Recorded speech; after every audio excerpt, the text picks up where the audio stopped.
శత్రు సైన్యాన్ని జయించి రుక్మిణి పాణిగ్రహణం చేసి ద్వారకా నగరంలో కాపురం పెట్టగానే ప్రజలందరికీ బ్రహ్మానందం కలిగింది. పట్టణంబులోని ప్రజలొల్లసిల్లిరి ప్రీతులగుచు ముక్త భీతులగుచు అన్నారు. పట్టణంలో ఉన్న ప్రజలందరూ ఆ రోజు నుంచి ఉత్సాహం పొందారట. కొంతమంది కళ్యాణం లోకంలో అందరికీ స్ఫూర్తినిస్తుంది, ఆనందం ఇస్తుంది. కొందరి కళ్యాణం లోకానికి ప్రమాదం తెచ్చిపెడుతుంది.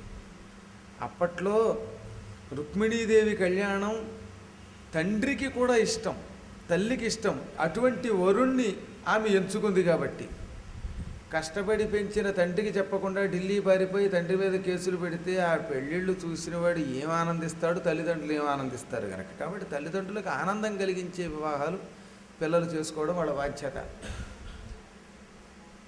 ఆ తరువాత తామరసాక్షు అంశమున దర్పకుడచ్యుతు దర్పకుడి ఈశ్వరు కంటి మంటలు తామును దగ్ధుడై పెదప తత్పరమేశుని దేహలబ్ధికై వేమరు నిష్ఠ చేసి హరివీర్యమునం ప్రభవించి రుక్మిణీ కామిని గర్భమందు అసురఖండను మారటమూర్తియో అన్నను. ఒకానొకప్పుడు పార్వతీదేవి శివుడే తన భర్త కావాలి అనుకున్నది. మేనాదేవికి హిమవంతునికి పుట్టిన సంతానంలో పార్వతి కూడా ఒక అమ్మాయి. ఈవిడి కంటే ముందు మైనాక పర్వతం పుట్టాడు, గోవర్ధన పర్వతం పుట్టారు. వీళ్ళందరూ కూడా హిమాలయ పర్వతం పుత్రులే. ఆఖరిని పార్వతీదేవి పుట్టింది. పుట్టగానే మహాత్ముల ద్వారా శివుడి గొప్పతనం తెలుసుకుని ఒక్క శివుడే నా భర్త అవ్వాలి అని కఠోర నియమం పెట్టుకున్నది. ఆ సమయంలో శివుడు అన్నీ విడిచిపెట్టి కైలాస పర్వతంలో, ఇవాళ మనం కేదారం అంటున్నామే, ఆ ప్రదేశంలో తపస్సు చేసుకుంటున్నాడు ఆయన. అలా తపస్సు చేసుకుంటున్నటువంటి స్వామిని సేవించి మనస్సు మార్చి నా భర్తని చేసుకుంటాను అన్నది పార్వతి. వాళ్ళ అమ్మందిటి సహజంగా తల్లులకి ఎప్పుడు కూడా కూతుళ్ళు వెళ్ళి సన్యాసం తీసుకున్నవాడిని తపస్సు చేసుకునేవాడిని పెళ్లి చేసుకుంటే ఏం నచ్చుతుంది? ఎంతమంది లేరమ్మా లోకంలో. ఐశ్వర్యవంతులు ఉన్నారు, వ్యాపారస్తులు ఉన్నారు, గొప్పవాళ్ళు ఉన్నారు, రాజాధిరాజులు ఉన్నారు. వాళ్ళందరినీ మానేసి ఎక్కడో హిమాలయ పర్వతాలలో ముక్కు మూసుకు తపస్సు చేసుకునేవాడిని పెళ్లి చేసుకుని నువ్వేం సుఖపడతావు, ఇంట్లో కూర్చోమంది తల్లి.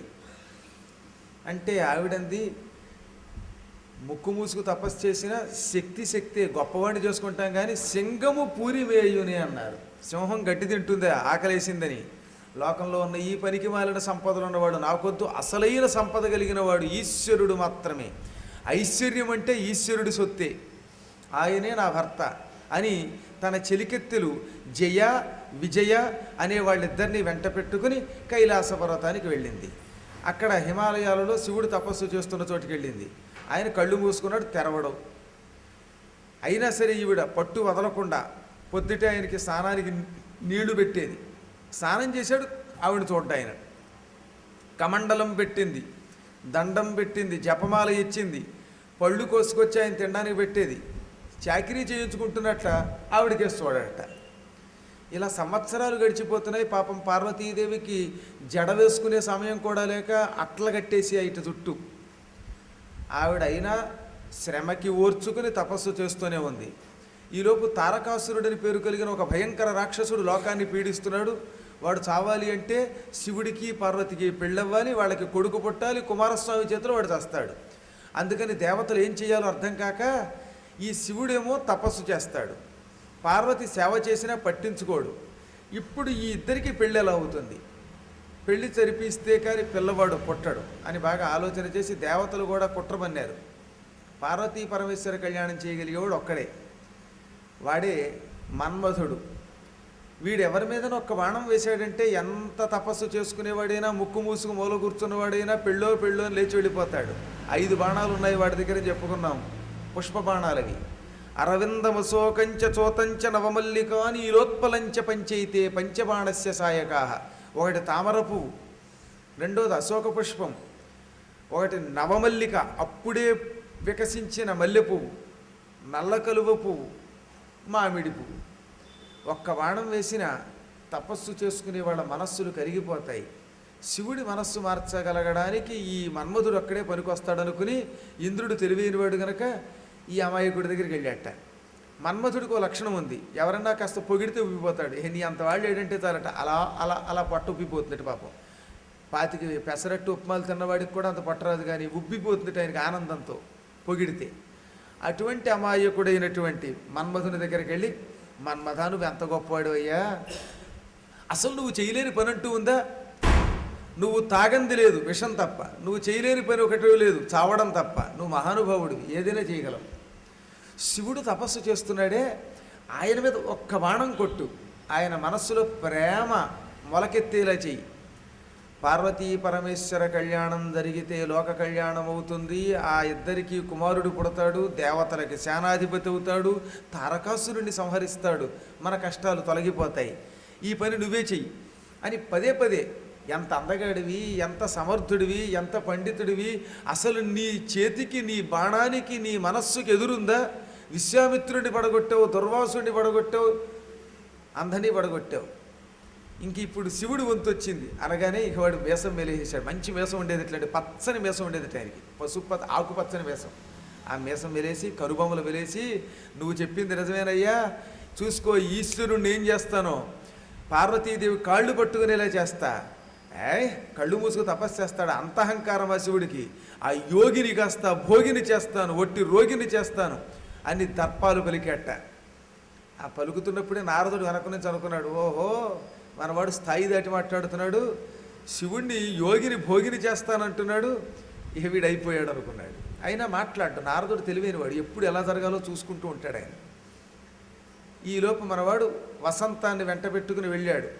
శివుడు తపస్సు చేస్తూ ఉంటే ఆ ప్రదేశంలో చెట్లు మొలిచేలా చేశాడు, పచ్చగడ్డి లాన్ అన్నమాట అప్పుడు ఏర్పాటు చేశాడు ఆయన. అసలు సిసలు లాన్ అది, ఈ దిక్కుమాలమే ఉన్నాయి, ఇవాళ ఉంటే రేపొద్దున వర్షాలు కురవకపోతే ఎండిపోతాయి. అక్కడ చెట్ల మీద కోయిలలు కూసే ఏర్పాటు చేసేట. కోయిలలు కూస్తూ ఉంటే కుహు కుహు అని ఆ సంగీతం వినపడుతోంది, అయినా శివుడు కళ్ళు విప్పలేదు. ఆ సమయంలో రోజులాగే పార్వతి కూడా పువ్వులతో ఒక దండ తయారు చేసి ఈ దండ శివుడి మెడలో వేస్తోందిట. ఆ శివుడి మెడలో ఆవిడ దండ వేసే సమయానికి మన్మథుడు చెరకు విల్లది, అది కూడా మామూలు చెరకు కాదు, పుండ్రేక్షు నామాల చెరుకని ఉండేది అప్పట్లో, అది చాలా తీపిట. ఆ చెరకు వింటికి ఒక బాణం ఎక్కుపెట్టి పూలబాణం అలా వేసేట శివుడి హృదయంలో. ఆ పూలబాణం శివుడి గుండెల్లో గుచ్చుకుపోయింది. శివుడి మనస్సు చెదిరింది, కళ్ళు విప్పాడు. సరిగ్గా పార్వతి మెడలో దండేస్తోంది. ఆ ముఖం చూచాడు, ఆ సౌందర్యం చూశాడు, శివుడి శరీరం కంపించింది, పట్టుకోబోయాడు, అంతలోనే ఆగిపోయాడు. మళ్ళీ ఆశ్చర్యం, కఠోరంగా సతీదేవి మరణించినప్పటి నుంచి తపస్సు చేస్తున్న నా మనస్సు ఏనాడు ఏ స్త్రీని చూచి చలించలేదు. ఇవాళ ఈ పార్వతిని చూసి మనస్సు చలించింది అంటే ఎవడో ఎవడో కుట్ర పన్నాడు, విదేశీ హస్తం పనిచేస్తోంది అనుకున్నాడు ఆయన. ఎవడరా నా మనస్సు మార్చినవాడు అని అలా చూస్తే పొదలో కూర్చుని ఓ బాణం వేసినవాడు అంతటితో అక్క రెండో బాణం వేయబోతున్నట్ట, మామిడి పువ్వు. హారి దుర్మార్గుడా మన్మథ, నీకెంత క్రోధం నా మీద, తపస్సు చేసుకునేవాడిని సంసారంలో పారేద్దాం అనుకుంటున్నావా అని వెంటనే మూడో కను తెరిచేట. అందులోంచి అగ్నిజ్వాలలు వచ్చాయి. మన్మథుడు కాలి పిడికెడు బూడిదైపోయాడు. శివుడిని పాడి చేస్తానన్నట్టుగా చెరపకురా చెడేవంటే ఇదనమాట, వాడే బూడిదైపోయాడు. అప్పుడు పాపం పక్కనే ఉంది వాళ్ళ ఆవిడ రతీదేవి, మన్మథుడి భార్య. ఆవిడ గుండెలు బాధేసుకుంది. అమ్మ బాబోయ్ మా ఆయన్ని చంపేశాడు శివుడు అందుట. పార్వతీదేవి తెల్లబోయింది. దండ వేసే సమయానికి ఇదంతా జరిగిపోయింది. ఆ దండ కింద అలా పట్టుకుంది, ఇంకెక్కడ ఉంటే ప్రమాదం అని శివుడు మాయమైపోయాడు. శివుడు కూడా మాయమైపోయాడు చివరికి.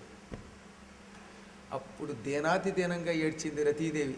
శ్రీనాథుడు హరవిలాసంలో రాస్తాడు, ప్రతికూలాచరణంబు నా వలన అల్పం వైన నీ వందితే, ప్రతికూలాచరణంబు నీ వలన అల్పం వైన నేనందితే, క్రితమొక్కండును లేని చందమిది లక్ష్మీపుత్ర, ఇచ్చోట నన్నతి దుఃఖాన్విత డించిపోవ తగవా అధ్వాన్నపు పుట్టునల్.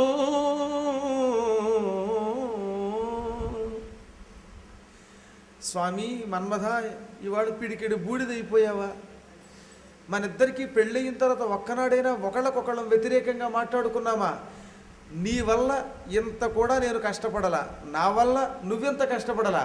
నువ్వు యతి అంటే నేను యతి అన్నా, నువ్వు ప్రతి అంటే నేను ప్రతి అన్నా. సాధారణంగా భార్య భర్తలు ఎక్కడ చూసినా కొట్టుకు తెచ్చిపోతూ ఉంటారు. ఇవాళ హైదరాబాద్ వచ్చిన ఒకటి, చిత్రకూటం వెళ్ళిన ఒకటి. ఆ ఇడ్లీ అంటాడినా కాదు, ఇడ్లీ ఎందుకు తినాలి, పెసరట్టే అంటుంది ఆవిడ. కొంతమంది, నేను చెప్పేది మీలాంటి మంచి వాళ్ళ గురించి నేను చెప్పలా. కొంతమంది మొగుడు పిల్లలకి అదేంటో తెలియదు, రైలు ఎక్కారండి వాళ్ళిద్దరు. కాఫీ తాగుతూ ఉంటుంది ఆవిడ. కాఫీ ఎందుకు తాగాలి, నేను టీయే తాగుతానంటాడు వీడు. పోనీ టీయే తెప్పించండి, అది ఎప్పుడైతే ఇవి టీ అందో, టీ ఎందుకు తెప్పించాలి, నేను డ్రింకే తాగుతానంటాడు. ఇలా కొట్టుకు తెచ్చిపోయారు. దిగేదాకా నా ప్రాణం తోక్కొచ్చింది. ఈలోపు బెంగళూరు వచ్చింది, నా తలకే వాచిపోయింది. ఇలాగ నిరంతరం కొట్టుకునే భార్యాభర్తలను చూశాం. కానీ భార్య ఏం చెబితే దానికి ఊకొట్టే భర్త, భర్త ఏం చెబితే దానికి ఊకొట్టే భార్య ఈ సృష్టిలో ఉంటారా, మన ఇద్దరం తప్ప అంది ఆవిడ. ఇలా ఎంతో ఐకమత్యంతో బ్రతికే మనల్ని చూసి విధి ఓర్వలేకపోయింది. నిన్ను భస్మం చేసింది, నా భర్తని నాకు దూరం చేసింది. నేనింత ఏడుస్తున్నాను, నన్ను వదిలిపెట్టి నువ్వు ఒక్కడివి వెళ్ళిపోతావే, నీకు ఇది న్యాయమా, నేను నీతో చచ్చిపోతాననే సమయానికి ఆకాశవాణి అందట, కంగారడకు తల్లోయ్, చచ్చిపోకు, చచ్చక తల్లి చచ్చకో, భవిష్యత్తు ఉంది నీకు ఇంకా. ఈ చచ్చిపోయిన మన్మధుడు ద్వారకలో శ్రీకృష్ణుడు ద్వాపర యుగంలో ఉంటాడు. ఆయన లక్ష్మీదేవిని రుక్మిణి అనే పేరుతో అవతరించిన ఆవిడని పెళ్లి చేసుకుంటాడు. ఆ రుక్మిణికి కృష్ణుడికి నీ భర్త మన్మధుడు మళ్ళీ పుడతాడు, అతన్ని మళ్ళీ పెళ్లి చేసుకోవచ్చు నువ్వు. అంతవరకు ఓపికగా ఉండు. ఎవరికైనా కాలం వచ్చేదాకా ఓపిక వహించక తప్పదు. అలా ఎదురు చూడాలి, తొందరపడితే పనవదు. ఆలోచన మాని, ఆత్మహత్య మాని, ఆ శ్రీకృష్ణుడు ఎప్పుడు పుడతాడా, రుక్మిణిని ఎప్పుడు వివాహం చేసుకుంటాడా, వాళ్ళకి నా భర్త ఎప్పుడు కొడుకుగా పుడతాడా అని తపస్సు చెయ్యి.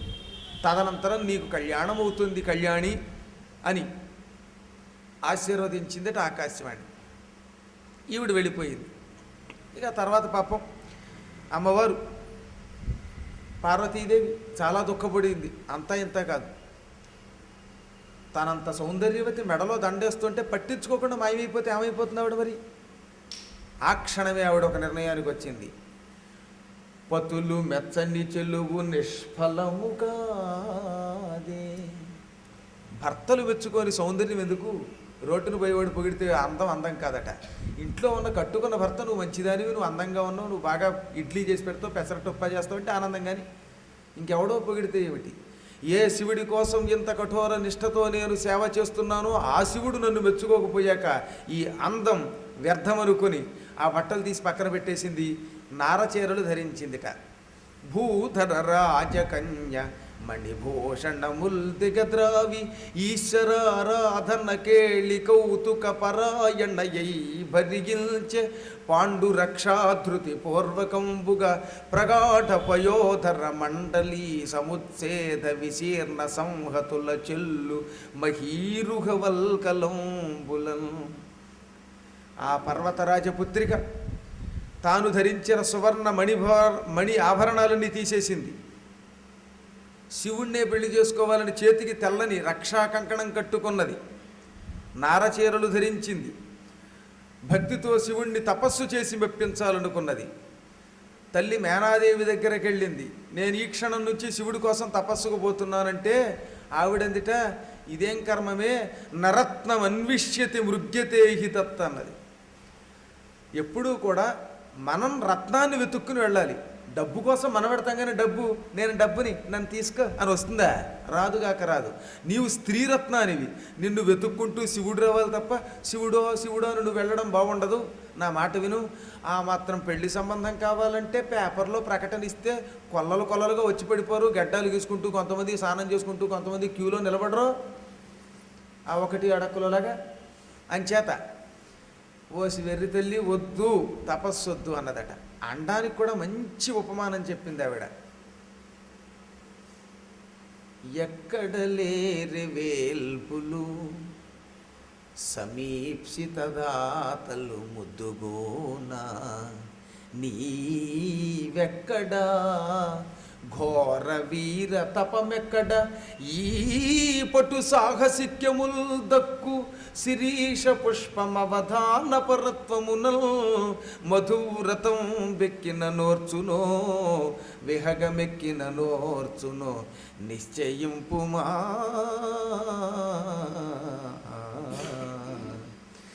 ఎక్కడ లేరు ఈ లోకంలో దేవతలు. తపస్సు చెయ్యక్కర్లేకుండానే 2 పువ్వులు పెడితే అప్పటికప్పుడు ప్రసన్నమై కోరికలు తీర్చేవాళ్ళు ఎంతమంది లేరు.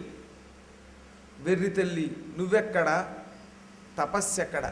సుకుమారివి, పువ్వు మీద పడితే కూడా తట్టుకోలేనంత కోమలం నీ శరీరం.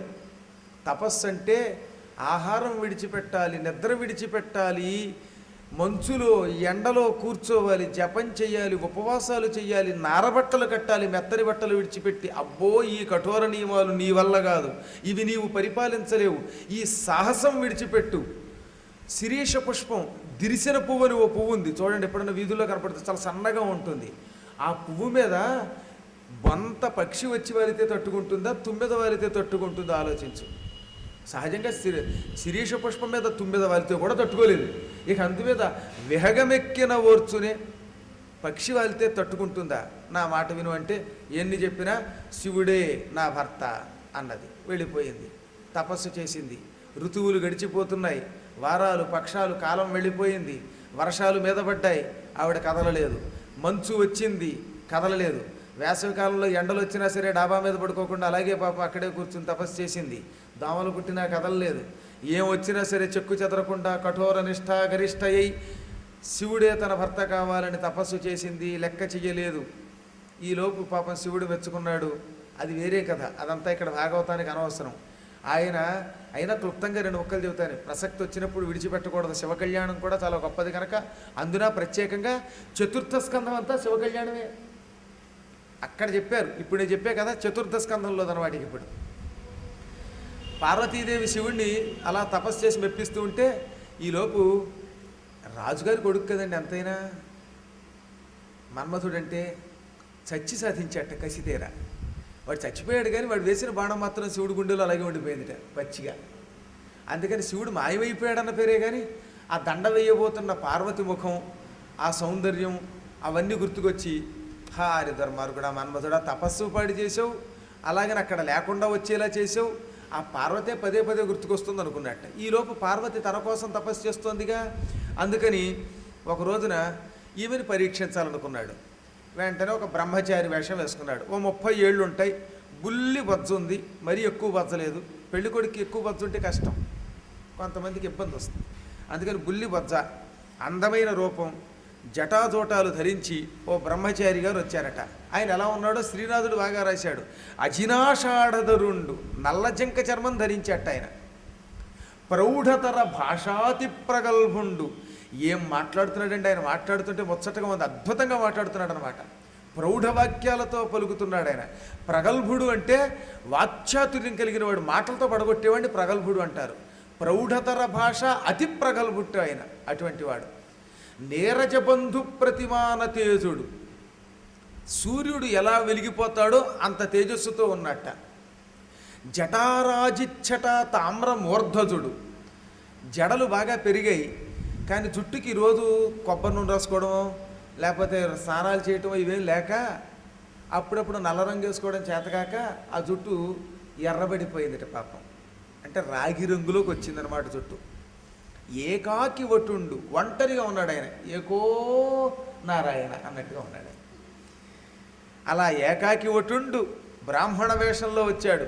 ఎలా వచ్చాడు? విశ్రామార్థము బోలే, ఏదో ప్రయాణం చేస్తున్నవాడు అలిసిపోయి కూర్చోడానికి వస్తాడే అలా వచ్చి ఆ త్రిజగల్మోహనమూర్తి సన్నిధికి వనాంతం గుణన్. ఏమి సౌందర్య రాశావిడే! 3 లోకాలలో అటువంటి సుందరీమణి లేదట.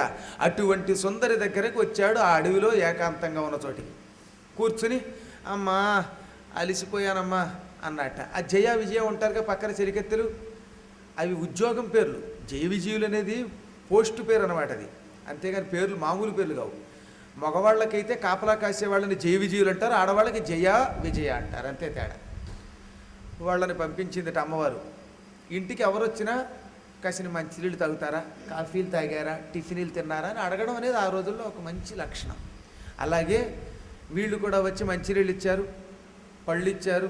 అన్నీ తిన్నగా ఉండక వీడు, అమ్మాయి నువ్వు చూస్తే సుకుమారంగా ఉన్నావు, నవయౌవనంలో ఉన్నావు, చక్కగా ఈ వయస్సులో పెళ్ళి ఎలా జరుగుతుందా అని చూడాలి, మంచి వరుడు కోసం వెతుక్కోవాలి, ఆటలాడుకోవాలి, పాటలాడాలి, సినిమాలు షికారులు చూడాలి. కానీ ఇదేమిటమ్మా, ఈ నారచీరలు ఏమిటి, జటాచోటాలు ఏమిటి, జపమాలలు ఏమిటి, ఈ వెర్రేమిటి నీకు? నీవు చేసే మంత్రాలు చదువుతూ ఉంటే శివుడి కోసం తపస్సు చేస్తున్నట్టుగా అనిపిస్తోంది. బ్రహ్మ గురించి తపస్సు చేయడం మంచిది, విష్ణువు గురించి తపస్సు చేస్తే అది మరింత శుభం.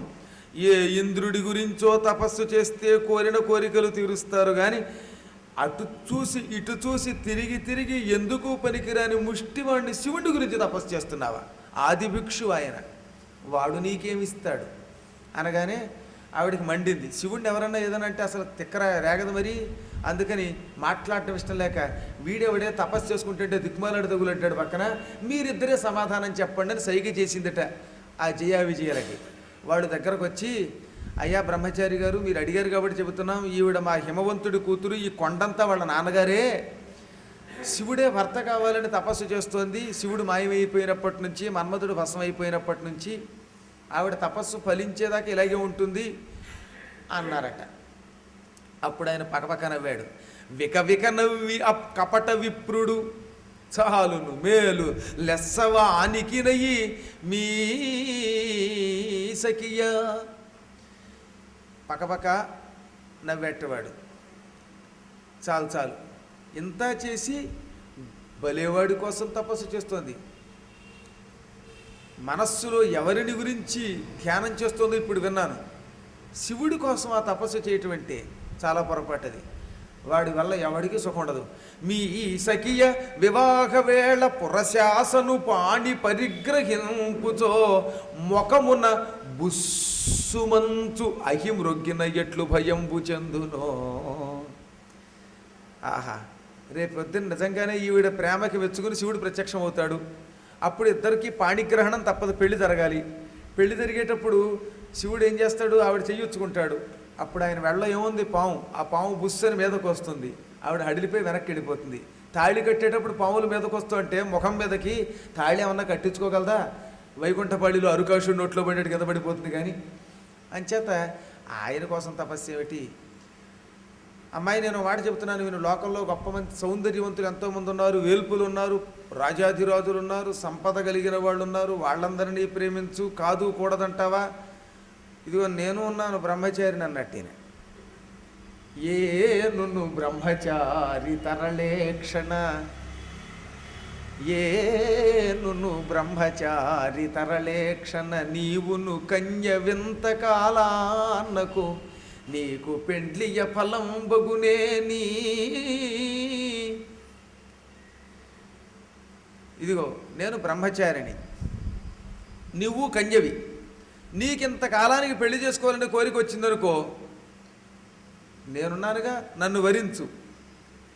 కాదు తపస్సే నీకు ఇష్టం అనుకో, కాదేని తపంబులోని సగమిచ్చద మాను తపోభిమానమున్. కాదన్నావనుకో, నేను చేసిన తపస్సులో సగం నీకు ఇస్తాను. తపస్సు మరి తపశ్శక్తే కావాలంటే నీకు ధారపోస్తాను ఆ తపశ్శక్తి. పెళ్లి కావాలంటే నేను బ్రహ్మచారిని. అందంగా ఉన్న నీలాంటి వాళ్ళని మా బోటి వాళ్ళు వెతుక్కు రావాలి, కానీ నీవు వెళ్ళి వెతుక్కుని వెళ్ళడం న్యాయం కాదు అనగానే ఆవిడ, ఓ అరి భలేవాడు దొరికారు, శివుడు మహానుభావుడు, ఆయన గురించి ఇంకేం మాట్లాడకందిట. అంతలో ఊరుకుంటాడు ఆయన? ఊరుకోలా. రాయంచ ఎంచు చీరకు జోక ఎగుగాక పచ్చి ఏనికతోలు పచ్చడంబు. అమ్మాయి, పెళ్ళిలో నీకేమో పట్టుచీర కడతారు, మెత్తని పట్టుచీర. ఆయన ఏనుగుతోలు, అది కూడా పచ్చి ఏనుగుతోలు కట్టుకుంటాడు. ఈ ఏనుగుతోలికి చీరకి ఏమన్నా మ్యాచ్ అవుతుందా? కుదరదు. నీ మెడ నిండా బంగారు హారాలు ఉంటాయి, ఆయన మెడ నిండా కొండ చిలువలు పాములు. నువ్వు ఫేస్ పౌడర్ పూసుకుంటూ ఉంటావు, సుగంధ ద్రవ్యాలు, పాండ్సో ఇంకోటో. కానీ ఆయన బూడిద పూసుకుంటాడు, శ్మశానంలో బూడిద. అసలు జోగి రాసుకుంటే బూడిదంటే అదే. సంస్కృతంలో యోగి, తెలుగులో జోగి అయ్యింది అది. యోగులు ఏం చేస్తారంటే ఒంటికి విభూతి పూసుకుంటారు. ఈ ఇద్దరు, ఒక యోగి ఇంకో యోగి తగులుకుంటే వీడి బూడిద వాడి బూడిద కింద రాలుతుంది, అదనమాట. అలాంటి వాడు ఎవడో తగులుకోవాలి, కానీ ఆయన ఎవడో తగులుకుంటాడు? వెరి తల్లి, నా మాట విను. పోని పెళ్ళయ్యాక మీ ఇద్దరు కాపురం పెట్టాలంటే ఒక్క బిల్డింగ్ ఉందా? ఆయనకి ఎవరన్నా అద్దెవ్వకపోతే రెంటెడ్ హౌస్ అయినా ఇస్తారా? అందులో చూస్తూ చూస్తూ ఇలాంటి వెర్రి బ్రాహ్మడికి అసలు ఇవ్వరు, పొరపాటును కూడా ఏం ఇల్లుబాటు చేస్తాడోనని. కాబట్టి శివుడికి రెంటెడ్ హౌస్ కూడా లేదు. శ్మశానంలో కాపురం పెడతాడు. శ్మశానంలో మీకు కరెంట్ ఉండదు అక్కడ. శ్మశానం ఎంత సుఖం అని చెప్పారండి. అసలు కరెంట్ పోతుందని వ్యంగ్యం అది. ఎప్పుడు చూసినా ఏదో చితులు కాలుతూ ఉంటాయి, ఆ వెలుతురు అలాగే ఉంటుంది. ఆ వెలుతురులో చదువుకోవచ్చు, హాయిగా పడుకోవచ్చు. ఇంకా భోజనం పిండాలు తప్ప అక్కడే ఉంటాయి, గండాలు తప్ప, వెర్రిదాన. అలాంటి శ్మశాన నివాసి అయిన పరమేశ్వరుణ్ణి పెళ్లి చేసుకుంటానంటావేమిటి? నా మాట వినన్నట్టు. ఇక్కడే ఉన్నది ఒక అద్భుతమైన తమాషా. ఆదిశంకరాచార్యులు వారు ఒక గొప్ప శ్లోకం రాశాడు. పార్వతి, అసలు నీ భర్త శివుడి దగ్గర ఏముంది గొప్పతనం అన్నాడు ఆయన. చితాభస్మాలేప, కాష్టంలోని బూడిద పూసుకుంటాడట ఆయన. ఒంటికి ఏం పూసుకుంటాడు? చితాభస్మం, ఆలేపం, గంధం పూసుకున్నట్టుగా. గరళమశనం, ఆహారం అందరూ చక్కగా నేతి ఇడ్లీ తింటే, పాయసాన్నాలు తింటూ ఉంటే ఆయన విషం తింటాడు. దిక్పటధర, బట్టల దిక్కులే వస్త్రాలు. దిగంబరుడు అంటే ఈ 4 దిక్కులు బట్ట. అర్థం ఏమిటి ఇందులో? ఒక ఆయనకి ఈ గదే బట్ట అంటే బట్ట కట్టుకోకుండా తిరుగుతున్నాడని అర్థం. ఆయనకి బట్ట లేదు కనీసం. జటాధారి, జడలు ధరిస్తాడు, చక్కగా క్షవరం చేయించుకుని క్రాఫ్ట్ చేయించుకోడు ఆయన. కంఠే భుజగపతిహారి, మెడలో చూస్తే బుస్సు బుస్సు అని పైకొచ్చే పాములు తప్ప ఒక్క గొలుసు కూడా లేదు, మాట వరుసకు కూడా. అసలు మహాత్ములకి మెడలో గొలుసులు ఉండవు, అదేంటో తెలియదు. కానీ పశుపతి, ఆయన పశుపతి, పశువులకు అధిపతి. కపాలి, చేతిలో కపాలం పుచ్చుకుని భిక్షాందేహి అంటాడు, పుర్రి పుచ్చుకుని బ్రహ్మకపాలం. భూతేశ, సకల భూతములకు అధిపతి ఆయన. ఇవన్నీ అవలక్షణములు అయినప్పటికీ భజతి జగదీశైక పదవీం. కానీ ఆయన ప్రపంచానికి ఈశ్వరుడు, అధిపతి అయ్యాడు. ఈశ్వరుడు అంటే అధిపతి, ప్రభువు, కింగ్ ఆఫ్ కింగ్స్ అని అర్థం. అటువంటి వాడు ఎందువల్ల ఆయనకి ఎంత స్థితి వచ్చింది? భవానిత్వత్ప అనిగ్రహణ పరిపాటి ఫలమిదం. అమ్మా పార్వతి, నీ చేతిని పుచ్చుకున్నాడు, ఆయన జాతకం మారిపోయింది. పెళ్ళైన వేళ విశేషం, కొత్త కోడలు ఇంటికి వచ్చిందిట, ఆయన మహారాజు అయిపోయాట. అంతా నీది తప్ప అబ్బే ఆయనదే ఉందన్నారు. అంతా రామతులసి గారిది, ఆయనదే ఉందన్నారు. అంత టెక్నిక్ అన్నమాట. ఈ విధంగా పొగిడి శంకరాచార్యులు అపరాధ క్షమాపణ స్తోత్రంలో అమ్మవారిని ప్రసన్నం చేసుకుంటాడు ఆయన. ఎందుకు చెప్తున్నాం అంటే, శివుడు అంతటి వాడు, ఆ శివుడిలో ఏముందని అంటూ ఉంటే ఆవిడికి మండింది. ఈ సృష్టిలో ఎవడైనా చిట్ట చివరికి వెళ్ళే చోటు ఒకటే, అదే శ్మశానం. అక్కడికి వెళ్ళాక నిద్రపోతాడని తెలియజేస్తూ ఆయన శ్మశానంలో ఉన్నాడు. అక్కడికి వెళ్ళాక కులం, మతం, శాఖ భేదాలు ఏమీ లేవుని తెలియజేస్తూ అక్కడ నివసిస్తున్నట్ట. శ్మశానానికి వెళ్ళాక చూడండి, అక్కడ నో క్యాస్ట్ ఫీలింగ్స్. అక్కడికి వెళ్ళాక ఎక్కువ లేదు, తక్కువ లేదు. అక్కడికి వెళ్ళాక ఎన్నో ఉపన్యాసాలు చెప్పినా పద్మాకర్ గారైనా ఒకటే, ఇంకోడైనా విన్నవాడైనా ఒకటే. చివరికి 6 అడుగులే అక్కడ, తప్పదు. పక్షపాతం లేదు. ఏ జీవి శరీరమైనా 3 రకాలుగా పరిణామం చెందుతుంది అంటోంది ఉపనిషత్తు. ఎవరూ పట్టించుకోకపోతే కుళ్ళిపోయి పురుగులు పడుతుంది, అప్పుడు పురుగులు తినే శరీరం. పాతి పెడితే మట్టి అయిపోతుంది, తగలబెడితే బూడిదవుతోంది. ఈ 3 తప్ప మరొకటి లేదు అని చెప్పాడు. ఇది తెలియజేస్తూ ఆయన శ్మశానంలో ఉన్న బూడిదని రాసుకుంటున్నాడు. కాలి బూడిదవుతారు సుమా అని తెలియజేస్తూ, వెర్రివాడ నీవన్నావే శివుడికి బట్టలు లేవని, ఈ ప్రపంచమంతా వ్యాపించిన వాడికి మామూలు బట్టేం సరిపోతుంది? సర్వాంతర్యామి అని అర్థం. ఆయన భయంకరమైన కాలకోట విషం లోకాన్ని తగలబెట్టేస్తూ ఉంటే దాన్ని కంఠంలో దిగమింగగలిగాడు. ఇంకోడెవడ తాగగలడు? అంతటి పరమాత్ముడిని, పరమేశ్వరుణ్ణి నువ్వు తప్ప సామాన్యుడని తిట్టేవాడు ఎవడో ఉండడు. ఇంకొక మాట మాట్లాడావో మెడబట్టి గెంటుతానందిట. ఆయన ఏదో మాట్లాడబోయేసరికి చెలికెత్తిరికే చూసి వీడెక్కడే తగులుకున్నాడు, మెడట్టు గెంటేయండి అందిట. వాళ్ళు వచ్చి మీద చేయి చేసుకోబోయారు. ఆయన పక్కపక్క నవ్వాడు. సాక్షాత్కారము చెంది నవ్వుచు గిరీశానుండు ధాత్రీధరాధ్యక్షాపత్యము ప్రేమ నిర్భర కటాక్షాలోకన ప్రౌఢిమల్ వీక్షించన్ తరళాక్షియున్ మనమునన్ వ్రేడా ప్రమోద క్షమా దాక్షిణ్యంబులు సందడింప నిలిచల్ తత్సన్నిధానంబునన్. అప్పటికప్పుడే సాక్షాత్కరించాడు పరమేశ్వరుడు. చిరునవ్వు నవ్వాడు. ఆ హిమాలయ పర్వత పుత్రికని ప్రేమతో చూశాడు, చెయ్యి పుచ్చుకోబోయాడు. ఆవిడ అప్పటిదాకా ఇన్ని మాటలు మాట్లాడిందా, ఎవరి కోసం తాను తపస్సు చేసిందో శివుడు ఎదురుగుండా ప్రత్యక్షమై ఐ లవ్ యూ అనగానే సిగ్గుపడిపోయిందిట. ఇదే పెద్ద గొడవ. సిగ్గుపడిపోయి నేను ఇప్పుడు మాట్లాడలేనండి అందుట. అదేమిటి పార్వతి, ఇంత ప్రేమించావు, నేను నిన్ను పెళ్లి చేసుకోవడానికి వచ్చాను కదా అంటే, అయ్యా మీరు భర్త కావాలని కోరిన మాట నిజమే, కానీ మీరు మా తల్లిదండ్రుల దగ్గరికి వెళ్ళి ప్రేమ వివాహం చేయించమని కోరండి, వాళ్ళు ఇచ్చి పెళ్లి చేయాలి. వాళ్ళు ధర్మమే. నాకు ప్రేమ ఉన్నది, మా వాళ్ళు ఒప్పుకున్నారు, కానీ మన ఇద్దరం వెళ్ళిపోతే అది అసభ్యత, అది పెళ్ళి అవ్వదు, లేచిపోవడము అంటారు దానిని. మీరు వెళ్ళండి, మా నాన్నగారిని అడగండి, పెళ్లి ముహూర్తం పెడతాడు ఆయన, అప్పుడు ధర్మ వివాహం జరుపుకుందాం అందుట. ఎంత గొప్ప ఆదర్శం అండి. ఇంత ప్రేమించినా సరే తండ్రికి మాత్రం తెలియకుండా పెళ్లి చేసుకోకూడదు, వెళ్ళకూడదు. ఇది నియమం ఆ రోజుల్లో. సరే, ఆయన వెంటనే అక్కడి నుంచి అదృశ్యమైపోయాడు. సప్త ఋషుల్ని పంపాడు. అద్భుతమైన కళ్యాణం జరిగింది. ఆ కళ్యాణం జరిగిన తర్వాత మన్మధుని శరీరం అప్పటి నుంచి ఏం చేసేట, పెళ్లికి రతీదేవి వచ్చిందిట. స్వామి, మా ఆయన్ని కాళ్ళిచ్చి బూడిచ్చేసావు, నీకు పెళ్లి చేయడం కోసం మా ఆయన చచ్చిపోయాడు, అన్యాయం చేస్తావా అని అడిగితే, కృష్ణావతారంలో మీ ఆయన కుమారుడిగా పుడతాడు కృష్ణుడికి, ఈలోపు నువ్వు బెంగ పెట్టుకోకుండా ఉండడానికి నీకు అదృశ్య రూపంతో అందరికీ ఉంటాడు, నీకు మాత్రం కనబడతాడు ఛాయగా, నీకు ఎదురుగుండా కనబడతాడు, మాట్లాడతాడు, కానీ తక్కినటువంటి ఏ సంబంధాలు నీకు ఉండవు అన్నట్ట. అప్పటి నుంచి అనంగుడు అనే పేరుతోటి అవయవాలు ఉండవు, ఆవిడ కనపడతాడు. ఇంట్లో ఫోటో పెట్టుకుంటే అలాగనమాట. పాపం ఆవిడ అలాగే ఆ ఫోటో చూసుకుంటూ మాట్లాడుతూ, ఏమండి ఎప్పుడు పుడతారా అనుకుంది. ఈలోపు నారద మహర్షి వచ్చాడు ఆవిడ దగ్గరికి. అమ్మా రతీదేవి, నీ అదృష్టం ఫలించబోతోంది. శ్రీకృష్ణుడు తొందరగా భూలోకంలో పుట్టబోతున్నాడు, కానీ నీ భర్తని పొందడానికి నువ్వు ఒక పని చెయ్యాలి. శంబరుడు అని ఒక రాక్షసుడు ఉన్నాడు.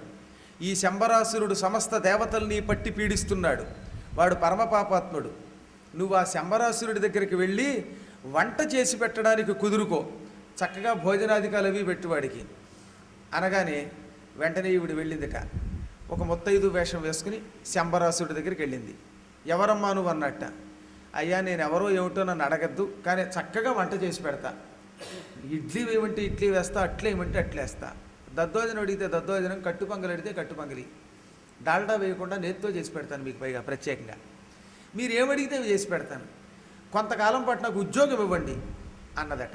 ఆవిడని చూడగానే ఆయనకు కూడా అభిమానం కలిగి, సర్లే అయితే మా వంటశాల, కానీ ఒక మాట, నేను శాకాహారం తిన్న పద్మాకర్ గారికి మళ్ళీ మధ్యలో నాకు చేపలు పీతలు ఇవన్నీ ఇష్టం, అవి కూడా వండి పెడతామంటే నేను ఏదైనా వండి పెడతానండి అందట ఆవిడ.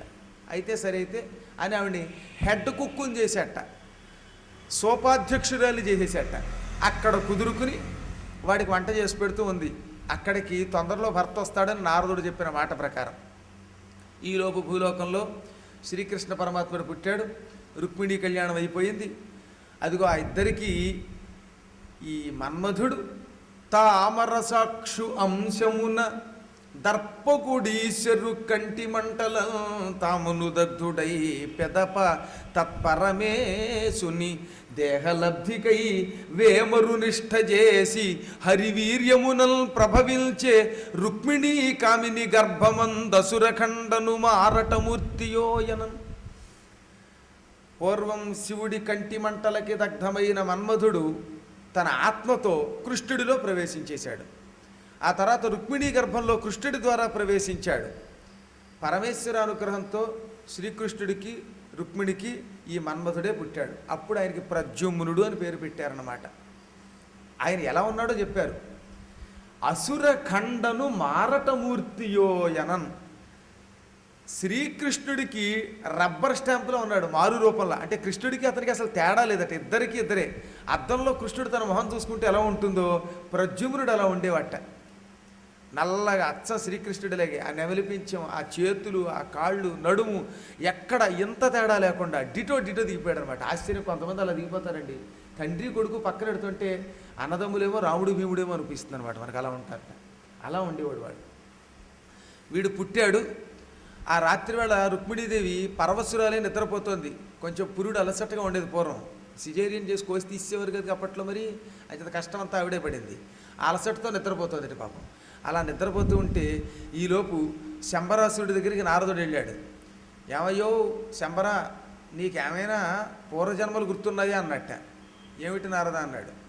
నువ్వు బ్రహ్మ గురించి తపస్సు చేశావు, అప్పుడు బ్రహ్మగారిని నువ్వేమని కోరావని అడిగితే, నేనా మరణం లేకుండా వరమిమ్మన్నాను అన్నాను. విరించి గురించి తపాన్ని చేసినప్పుడు విరించి ప్రత్యక్షమయ్యాడు. ఏం వరం కావాలో కోరుకోమన్నాడు. నాకు మరణం లేని వరణం కరుణించమన్నాను. ఆయన ఏమన్నాడు అప్పుడు? కుదరదు, ఏదో ఒకటి వల్ల చావు తప్పదు నీకు, మరణం లేకుండా వరం ఇవ్వడం కుదరదు, కాబట్టి ఏదైనా ఇంకో వరం కోరుకోమంటే, అయితే ఎప్పటికైనా విష్ణుమూర్తి భూలోకంలో పుట్టి లక్ష్మీదేవిని మళ్ళీ తాను వివాహం చేసుకుంటే ఆ లక్ష్మీనారాయణులకి పుట్టే కొడుకు వల్ల మాత్రమే నాకు చావిమ్మని కోరాను అన్నట్ట. అయితే ఆ వరం గుర్తుందన్నమాట నీకు. ఆ లక్ష్మి రుక్మిణిగా పుట్టింది. శ్రీ మహావిష్ణువు రుక్మిణీదేవికి భర్తగా కృష్ణుడిగా వచ్చాడు. ఇప్పుడు సాక్షాత్తు మన్మధుడు కొడుకుగా పుట్టేశాడు. వాడు పెరిగి పెద్దవాడైతే నీ అంతం చూస్తాడు. నేను నీకు ఇంతకు మించి ఏం చెప్పగలనయ్యా, వాసుదేవ నారాయణ అని వెళ్ళిపోయాడు. చెప్పవలసింది కాస్త అంటించి వాడు అడిలిపోయాడంతే. నా మృత్యువు పుట్టాడా, ఆ మృత్యువునికి విడిచిపెట్టకూడదనుకుంటే అప్పటికప్పుడు అర్ధరాత్రి వేళ వచ్చాట. ఈ ప్రసవాయాసంతో నిద్రపోతున్న రుక్మిణీదేవి దగ్గరికి వచ్చి ఆ పొత్తెళ్లలో పడుకున్న చంటి పిల్లాన్ని చేత్తో తీసుకుపోయి ద్వారకా నగరానికి పక్కనున్న భయంకర సముద్రం అరేబియా సముద్రంలో పారేసిపోయాడు. అమ్మాయ్యా, ఇక నా శత్రువు పోయాడరా, పీడపోయింది అనుకున్నాడు. అదృష్టం ఉంటే ఎవరేం పాడు చేయగలరండి. భాగ్యవంతుడు ఎవడో పాడు చేయలేడు. అకాలంలో మరణం రమ్మంటే రాదు, వస్తే పొమ్మంటే పోదు. ఒక ఆయన చచ్చిపోదామని ఆత్మహత్య చేసుకుందామని కొండెక్కి కిందకి దూకెట్ట. గిరి ఎక్కి పడిన ధర, కొండ ఎక్కి కింద పడ్డాడు చద్దామని. ఆ సమయంలో కింద ఎవరో పచ్చగడ్డి మేటేశారట. ఆ గడ్డి మేటు మీద పడ్డాట. కాలు బెండికింది కానీ చావలా. కొండ మంచి దూకి చద్దామంటే ఎవడో ఇప్పుడే వెయ్యాలా గడ్డి మేటు, నేను బతికిపోయాను అని మళ్ళీ ఆత్మహత్య చేసుకోవడానికి ఏం చేశాట, సాగరమున మునిగి నన్ను సముద్రంలో దూకేట చద్దామని.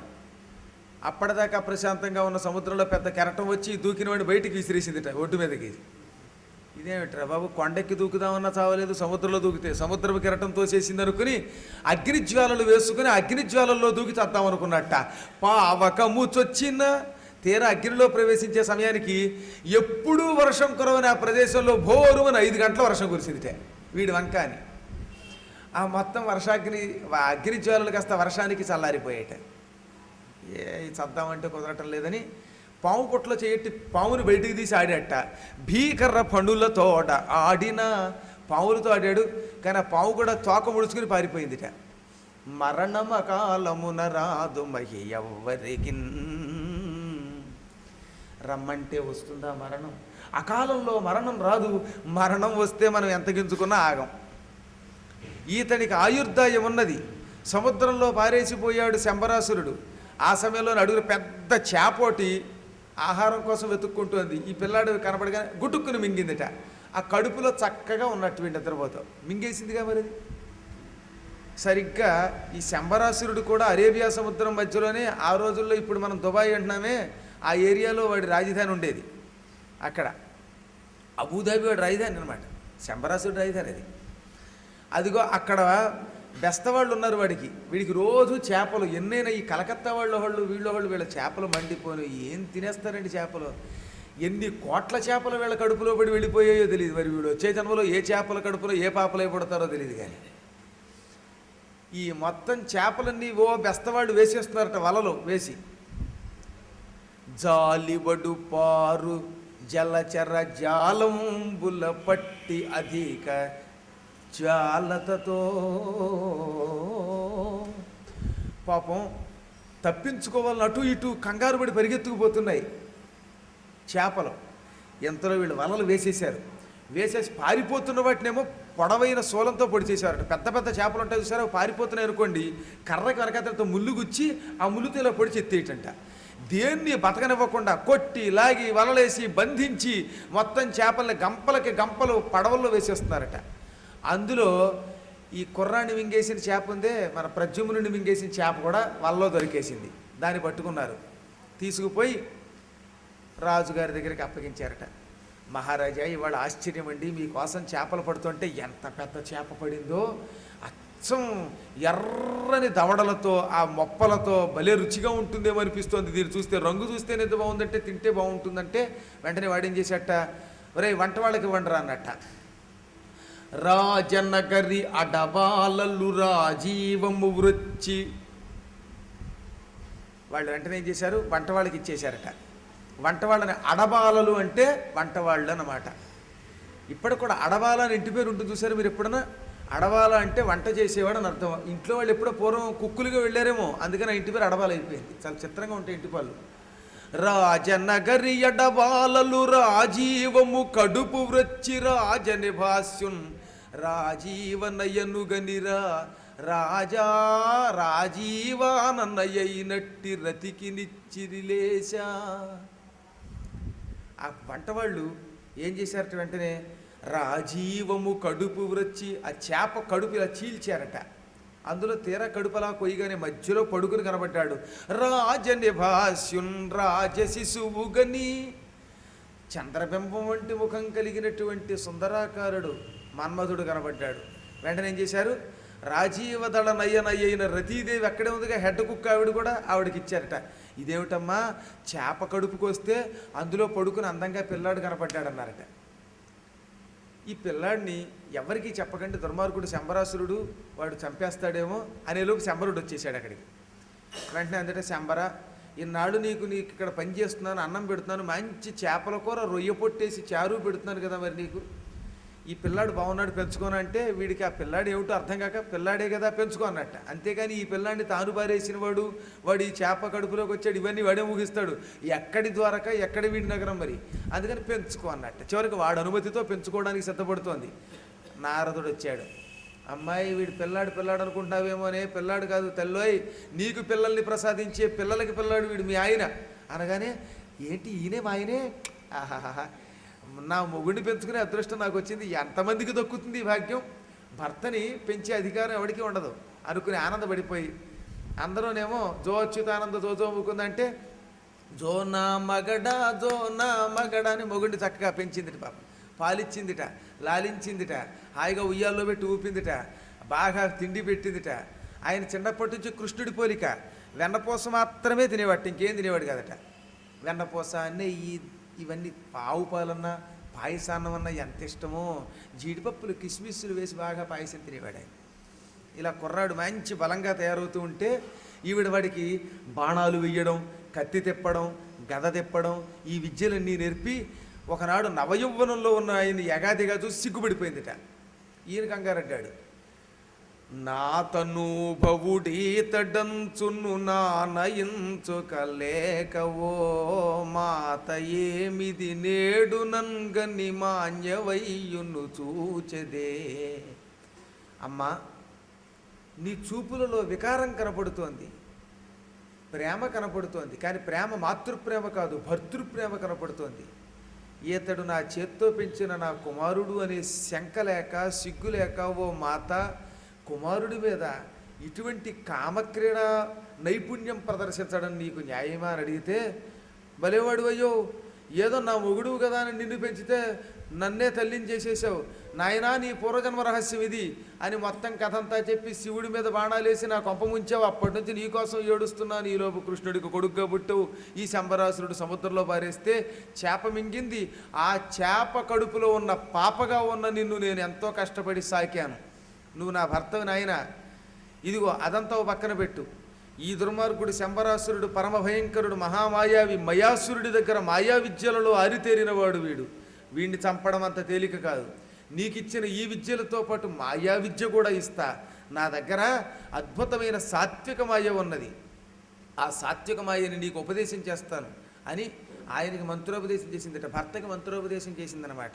చెవిలో ఆ మాయలు ఇచ్చిందిట. ఇక ఆ దుర్మార్గుడిని చంపమన్నది. గురుమాయా రణవేదియై కవచియై కోదండియై మాయై హరిజుండోరి నిశాట వైచితివి నాడంభోనిధి నిన్ను ఘోరరణాంభోనిధి వైతు నిన్ను నిదే. పోయి శంబరా ఎక్కడున్నావురా అంటూ శంబరాసురుణ్ణి వెతుక్కుంటూ వెళ్ళాడు ప్రద్యుమ్నుడు. ఎలా అయ్యాడు ఆ సమయంలో అంటే, గురు మాయారణవేది అయి అద్భుతమైన మాయలలో ఆరితేరిపోయాడట.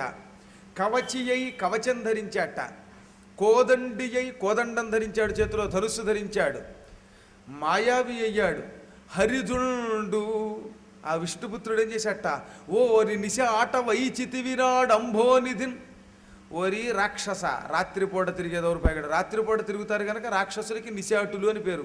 మనం కూడా రాత్రిపూట అర్ధరాత్రి వాళ్ళు తిరిగితే మనము రాక్షసులం, నిశాచరులు అంటారు వాడిని.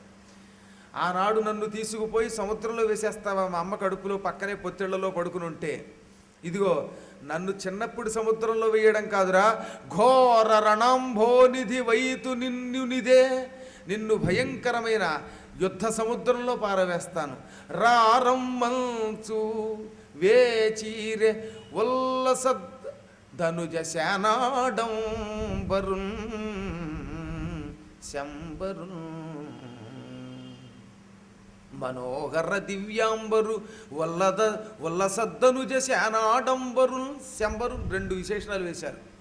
ఇప్పుడే నిన్ను రణసముద్రంలో వేసేస్తాను. రారమ్మంచు చీరాడట, ఆ చీరినటువంటి వాడు ఎటువంటి వాడు అంటే మనోహర శానాడంబరుడట, మనోహర దివ్యాంబరుట, చాలా అద్భుతమైన వస్త్రాలు కట్టుకున్నాడు. అప్పట్లో అంచు పంచెలు ఇచ్చారట, ఆ వస్త్రం చూస్తే ముచ్చటగా ఉందన్నారు. శంబరాసురుడికి బట్టలంటే చాలా పిచ్చ, కట్టి విడిచిన కొట్టు కట్టేవాడు కాదనేవారు వాడి గురించి, అంతటి గొప్పవాడు వాడు.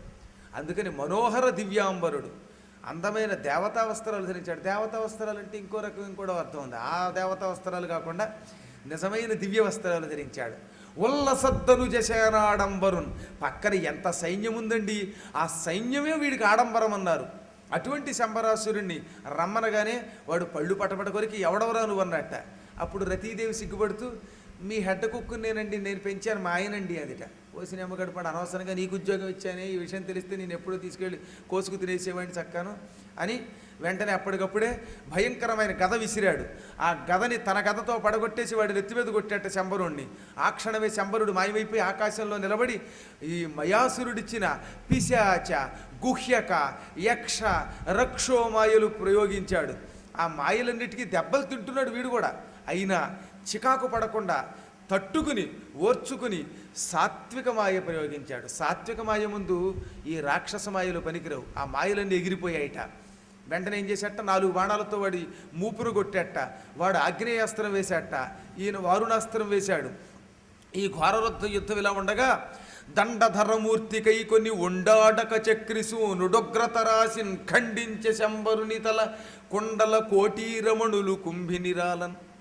ఇక వీడు మామూలుగా చావడు అని చెవులు ఆకాశవాణి చెప్పింది.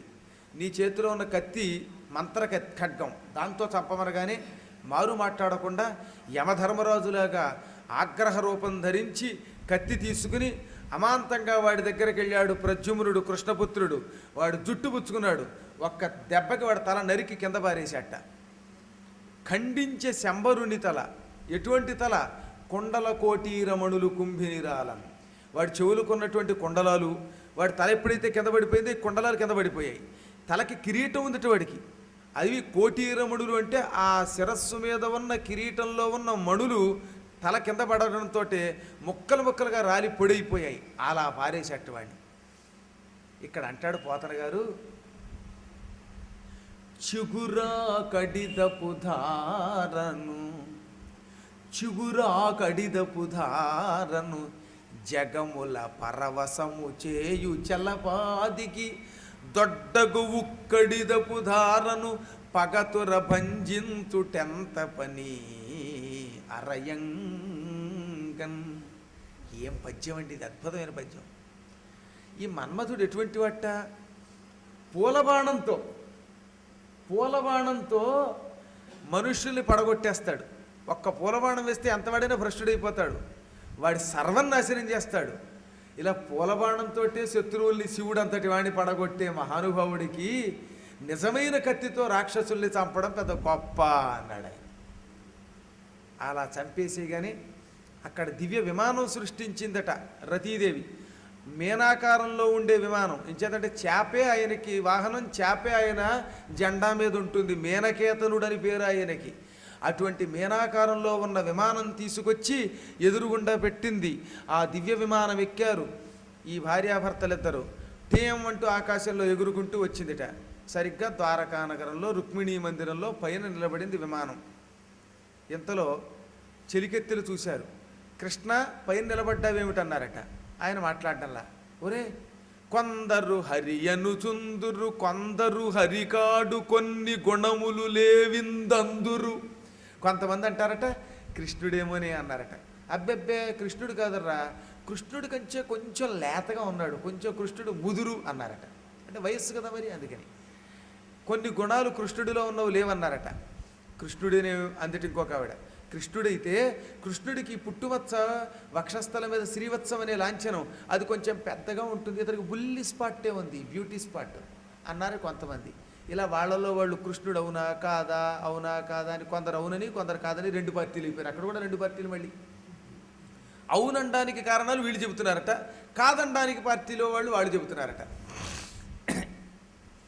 ఇలా ఎవరికి వాళ్ళు అలా అనుకుంటూ ఉంటే సరిగ్గా ఆ సమయానికి ఈ వార్త తెలిసి రుక్మిణీదేవి వచ్చింది. తన పక్కనున్న స్నేహితులతో చెలికెత్తులతో అంది, ఈ కంజేక్షణుడీ కుమార తెలకుండి సుందరాంగుండు,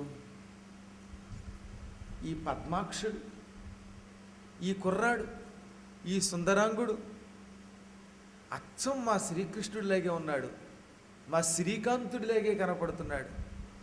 వీడు చూస్తే ఎందుకో నాకు కూడా పుత్రప్రేమ ఉదయిస్తోంది, చనుబాలు వస్తున్నాయి బయటికి. నిజంగా వీడు నా కుమారుడైతే ఎంత అదృష్టం. ఈ కుర్రాడు సందేహం లేదు, ఇంతవరకు నా కొడుకు బతుకుంటే ఇంత అవుతాడు, నా కొడుకే కనుక నా ఇంట్లో పెరుగుంటే ఇలా అయ్యేవాడేమో. పైగా ఏమిటో మా ఆయన పోలికలు కనపడుతున్నాయి. ఏముందో ఏమిటో తెలియటంలా ఈ సృష్టిలో. మా ఆయన కొంటివాడు, సారూప్యమని తన రూపం చాలామందికి ఇస్తాడు, అలా ఇచ్చినవాడు నిజంగా నా కుమారుడు, ఇలా సందేహంలో పడుతోందట. ఇంతలో కృష్ణుడు వచ్చాడు, బలరాముడు వచ్చాడు, సాత్యకి వచ్చాడు, దేవకి వసుదేవులు అందరూ వచ్చేసారు. ఎవరికి వాళ్ళే చూస్తారు, అవునా కాదా అవునా కాదా. కృష్ణుడికి తెలియదా, ఏం మాట్లాడట్లా, ఎందుకంటే ఎవరు చెప్పాలో వాళ్లే చెప్పాలి. సరిగ్గా అప్పుడు వచ్చేట నారద మహర్షి. కృష్ణ వాసుదేవ పరంధామ, మీరంతా సందేహించక్కర్లా, ఈతడు మీ అబ్బాయి. చిన్నప్పుడే శంబరాసురుడు సముద్రంలో పారేస్తే అదిగో తన భార్య తనని కాపాడగా శంబరుణ్ణి చంపి మరీ వచ్చాడు అనగానే ఒక్కసారి రుక్మిణీదేవి పరిగెత్తుకెళ్ళి అతని కౌగిలించేసుకుని, నా బాబే ఎంత పాపాత్మురాలని ఆయన, పూర్వజన్మలో ఏ తల్లికి ఏ బిడ్డని దూరం చేశానో ఇవాళ పురిటింటిలో నిన్ను దూరం చేశాడు దుర్మార్గుడు శంబరుడు, అయినా నా అదృష్టం, ఇన్నేళ్లకి కోడలతో పాటు పెరిగి మరీ వచ్చేసావు, ఆహాహా అని ఆనందపడిపోయిందట. ప్రకటన ఇవ్వక్కర్ లేకుండా పెళ్లి చేసుకొచ్చేసావు సుఖంగా అని కౌగిలించుకొని అతనికి కూడా మందిరం ఇచ్చిందిట. ఈ విధంగా ఎవరికి ఎన్ని చెప్పినప్పటికీ కూడా ఆ కుర్రవాడిని చూస్తే మాత్రం కృష్ణుడిని చూసినట్టే ఉండేదని వారు అక్కడ రాశారన్నమాట. హరిని చూచినట్టుండి చాలాసార్లు భ్రమపడిపోతూ ఉండేవారట వాళ్ళు. అంతటి పరమ సౌందర్యవంతుడైన ప్రద్యుమ్నుడు అక్కడ చాలా కాలం వాళ్ళందరినీ ఆనంద పెడుతూ ఉదారచుహ్నుడై ప్రకాశించాడు.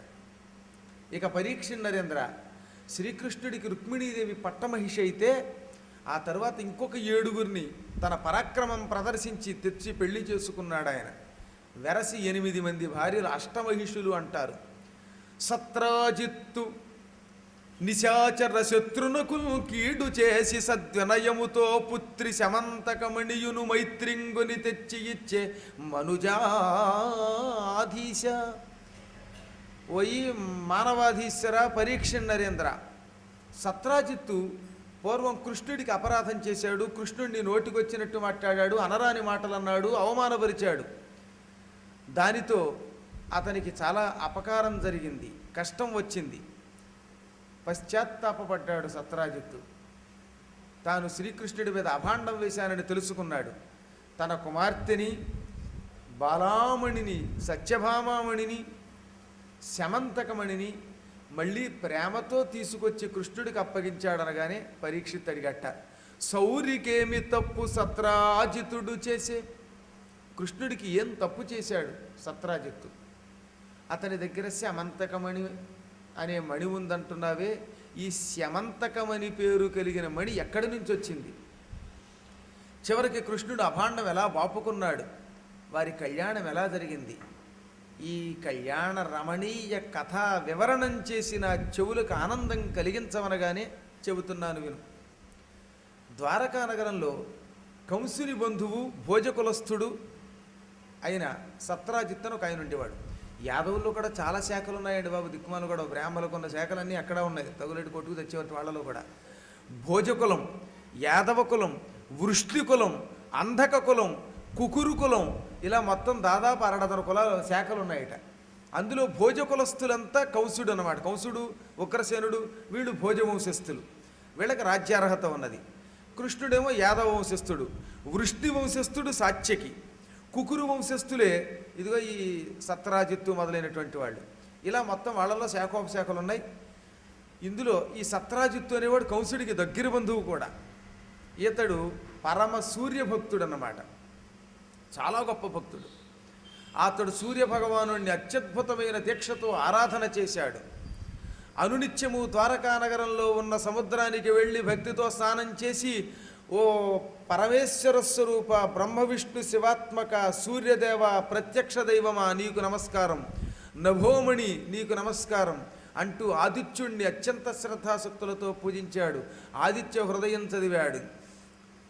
సప్తాస్య రథమారూఢం ప్రచండం కశ్యపాత్మజం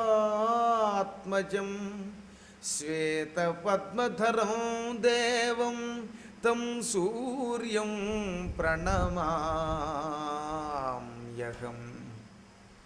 7 గుర్రములు పూంచిన రథం మీద తిరిగే పరమేశ్వర స్వరూప సూర్యదేవ నీకు నమస్కారం. తీవ్రమైనవి నీ కిరణాలు, కశ్యప ప్రజాపతికి అతిథికి పుట్టినవాడి.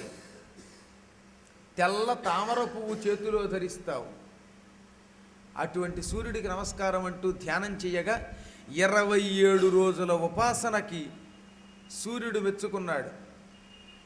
వెంటనే ఈయన ఎదురుగుండా ప్రత్యక్షమయ్యాట. సాష్టాంగ నమస్కారం చేశాడు. ఆదిత్యాయ చతే నమః, దివాకరాయ తుభ్యం నమః అంటూ మూలంలో చాలా అద్భుతంగా చెప్పారు. సూర్యుడు, భగుడు, పూషుడు, ఖగుడు మొదలైన నామాలతో స్తోత్రం చేసేసాడు.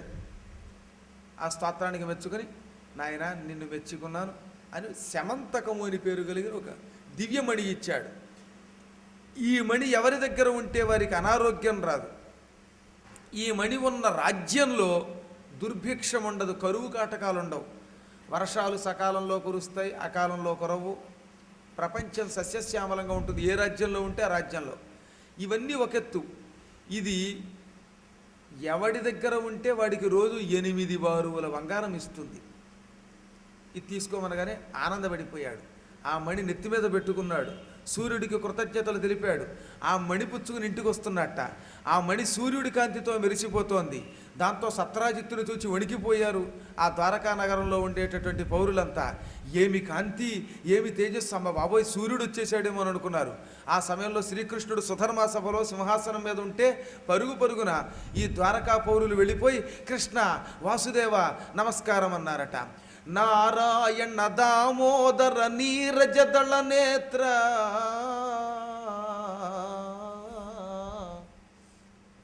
హరి నిఖిల కళ్యాణ గుణాకర. నారాయణ, దామోదర, పద్మపత్ర నేత్ర నీకు నమస్కారం. నిఖిల కళ్యాణ గుణాకర నీకు నమస్కారం. వాసుదేవ, మేము ఏనాడో నీ గురించి తెలుసుకున్నాం. నువ్వు సమస్త లోకేశ్వరుడివి, ఆదినారాయణుడివి. నువ్వు మమ్మల్ని అనుగ్రహించడానికి ఇక్కడికి వచ్చావు, మమ్మల్ని ఆనందపెడుతూ ఉన్నావు. నిన్ను మేము చాలాసార్లు పరబ్రహ్మస్వరూపుడిగా గుర్తించాం.